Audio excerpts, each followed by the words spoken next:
আপনারা কি জানেন সবচাইতে নিকৃষ্ট নারী কারা? যারা তাদের স্বামীর সামনে তর্ক করে এবং তাদের স্বামীর সাথে বেয়াদবি করে কথা বলে।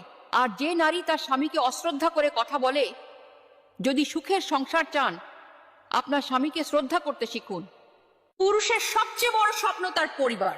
পরিবারের সবার মুখে হাসির জন্য সে সবকিছু বিসর্জন দেয়, নিজের স্বপ্ন ভেঙে গেলেও স্ত্রী সন্তানের স্বপ্ন পূরণ করে। পুরুষের জীবনের প্রতিটি সংগ্রাম পরিবারকে সুখী করার জন্য। অভাব থাকলেও সে হাসি বিলায়, ক্ষুধার্ত থেকেও খাবার তুলে দেয়। তার নিঃস্বার্থ মায়ায় বোঝা যায় ভালোবাসা কতটা গভীর।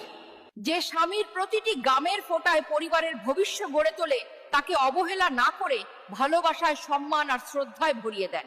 কারণ স্ত্রীর সম্মানই হলো স্বামীর আসল শক্তি, আর স্বামীর ভালোবাসা হলো স্ত্রী সবচেয়ে বড় ভরসা। আমি একজন নারী হয়ে বলছি, স্বামী শুধু সংসারের চালক নয়, সে আমাদের আনন্দের সূর্যরশ্মি এবং আশার আলো। যদি তাকে সম্মান করেন, তোদের পরিবার আলোয় ভরে উঠবে।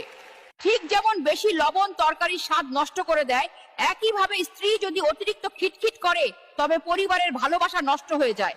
যেমন ঝাল বেশি হয়ে গেলে তরকারি যেমন মুখে দেওয়া যায় না, ঠিক তেমনি পারিবারিক জীবনে যখন সন্দেহ অতিরিক্ত বেড়ে যায়, তখন সম্পর্কটা টিকতে পারে না।